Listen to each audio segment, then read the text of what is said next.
और आम आदमी के बीच में सबसे ज्यादा तो राजीव सर आप ही रहते हैं। राजीव जी, आपका कमेंट इस बढ़ती महंगाई, बढ़ते पेट्रोल डीजल के दाम पर, और आप प्लीज अपनी बात शुरू करें। उससे पहले वो जगजीत सिंह की मशहूर गजल है, अमीर मीनाई साहब ने लिखा है कि वो बेदर्दी से सर काटे अमीर और हम उनसे यूं कहें हुजूर आहिस्ता आहिस्ता जनाब आहिस्ता आहिस्ता।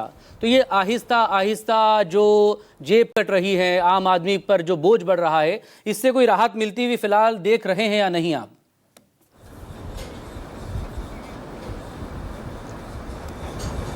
आपने जो गजल की दो लाइनें सुनाई, उसी गजल की दो लाइनें आगे किए हैं कि हमारे और तुम्हारे प्यार में फर्क है बस इतना, इधर तो जल्दी जल्दी है उधर आहिस्ता आहिस्ता।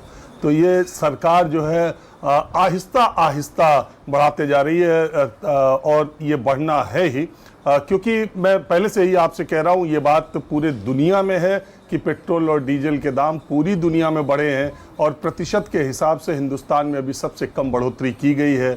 मैं पहले भी इस कार्यक्रम में कह चुका हूँ कि ये होम्योपैथिक की जो मीठी गोली है, इलाज लंबा करना है तो मीठी गोली दी जा रही है, सरकार के ऊपर है। वैसे तो तेल कंपनियां भारत में नीति के हिसाब से अगर आप देखेंगे, पॉलिसी के हिसाब से, तो पेट्रोल और डीजल डी कंट्रोल्ड है, यानी सरकार का उस पर कोई नियंत्रण नहीं है।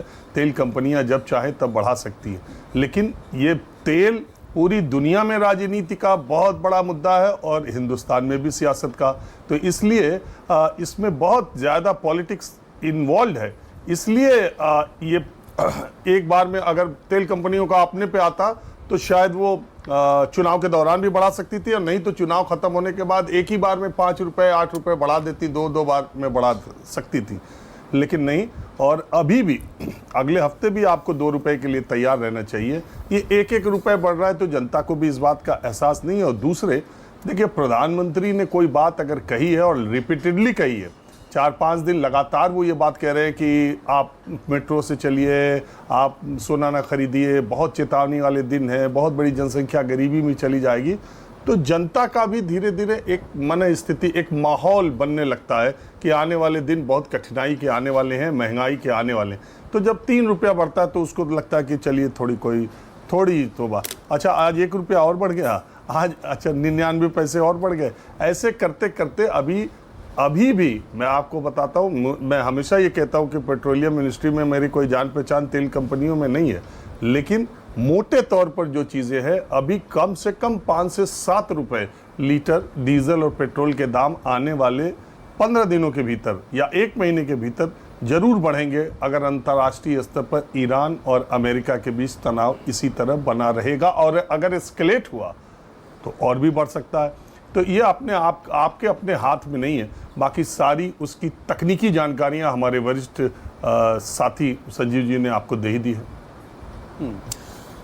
राजीव जी, लेकिन चुनाव होते हैं तो दाम नहीं बढ़ते हैं, फिर विपक्ष इसको लेकर सवाल पूछता है। एक और सवाल इसको लेकर यह भी है कि रशिया से तेल खरीदें या ना खरीदें, ईरान से तेल आए या ना आए, ये फिर अमेरिका के हिसाब से या अमेरिका की छूट के ऊपर डिपेंड करता है।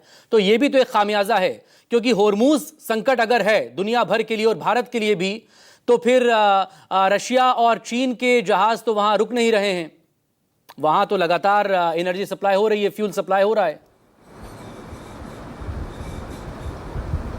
देखिए, उसका तरीका निकाला है भारत ने। अगर जिस तरह का सप्लाई 20% हॉर्मुज से तेल निकलता है पूरी दुनिया का, और भारत ने दूसरे देशों से जो अभी तक परंपरागत तरीके से तेल नहीं लेते थे, और उन देशों ने अपना उत्पादन भी बढ़ा दिया बहुत ज़्यादा, और उसकी वजह से, नहीं तो लोग तो ये एक्सपेक्ट कर रहे थे कि हॉर्मुज बंद होने की वजह से अगर इसी तरह चलता रहा तो कच्चे तेल की कीमत अब तक $160 पहुंचनी चाहिए थी, लेकिन वो नहीं गई, क्योंकि दुनिया के और मुल्कों ने अपना उत्पादन बढ़ाया। भारत ने दूसरे जगहों से खरीदना शुरू किया, और वो ऑयल कंपनीज लगातार और अपनी प्रोडक्शन को भी बढ़ाया। कोप अप करने की बात की जा रही है। देखिए, जहाँ तक अमेरिका का सवाल है, इस दुनिया में अमेरिका की बात मानना ही पड़ेगा आपको।